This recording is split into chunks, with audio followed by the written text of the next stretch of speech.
Well, good evening, everyone. Thank you for having me. I hope everyone can hear me.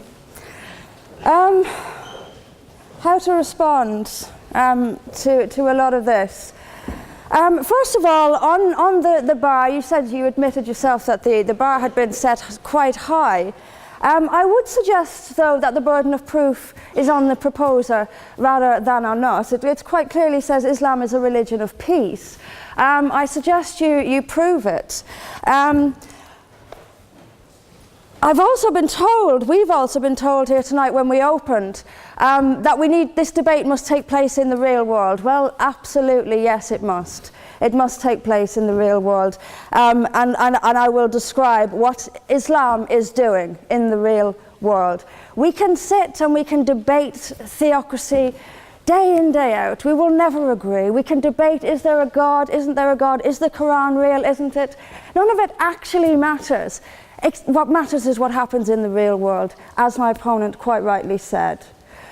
My side of the argument is regularly told that we've heard it again tonight, we were described somewhat as hate.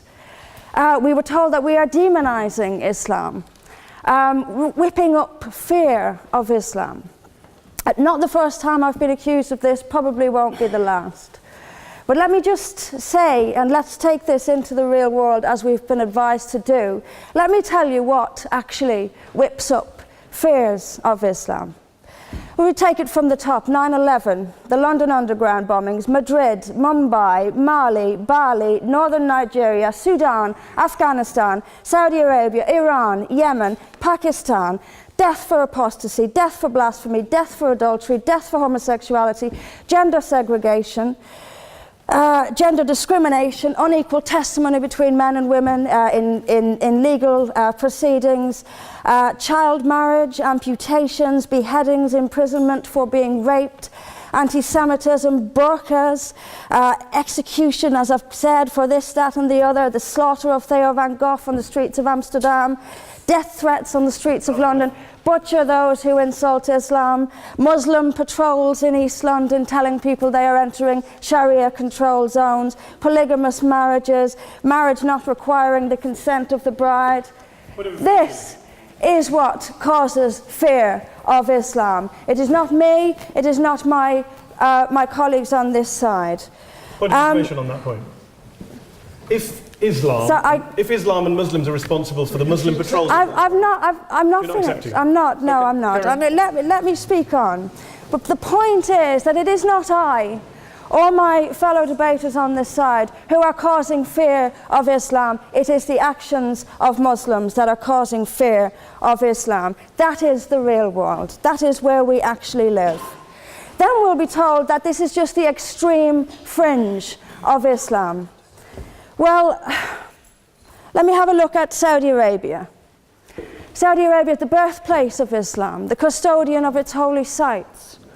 In Saudi Arabia, a woman is not allowed to drive. She is not allowed to leave the house without a mahram. She is not allowed to vote, although they've been incredibly generous by allowing some votes in the next elections. This is apparently the extreme fringe of people are executed for blasphemy, executed for apostasy. In Saudi Arabia, the birthplace of Islam, we'll be told that's the extreme fringe of Islam. No, it is not.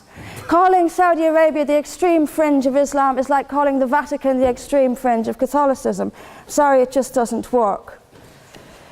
Then we'll be told that we've misunderstood. Violent Muslims have misunderstood.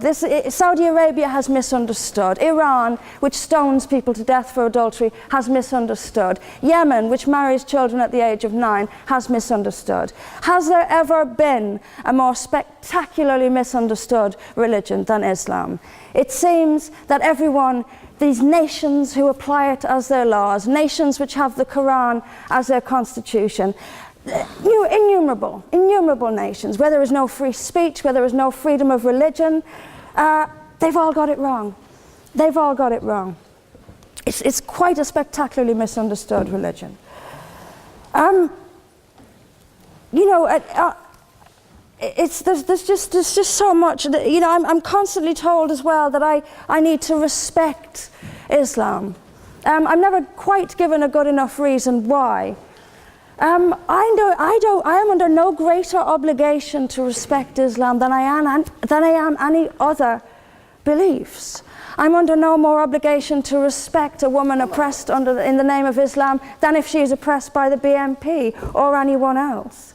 I am under no obligation to make compromises with an ideology I simply don't see as peaceful. Why don't I see it as peaceful? Because of the evidence. If I look around the world and I see the countries where Islam calls the shots, all I see is brutality and violence imposed by the state.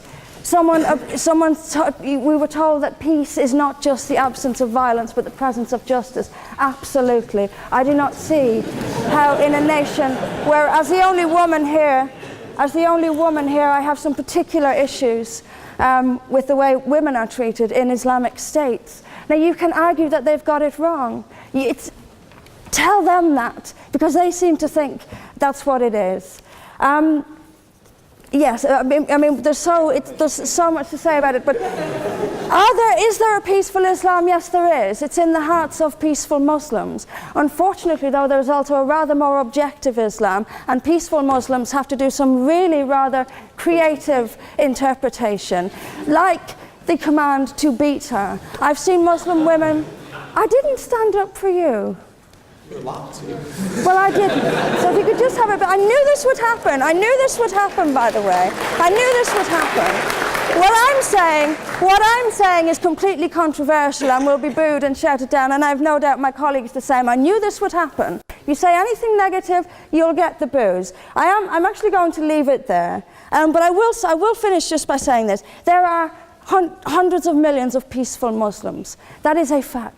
But that does not mean that Islam itself is peaceful. Peaceful Muslims interpret verses of the Quran so almost beyond recognition. It's reinterpreted, like the command to beat her.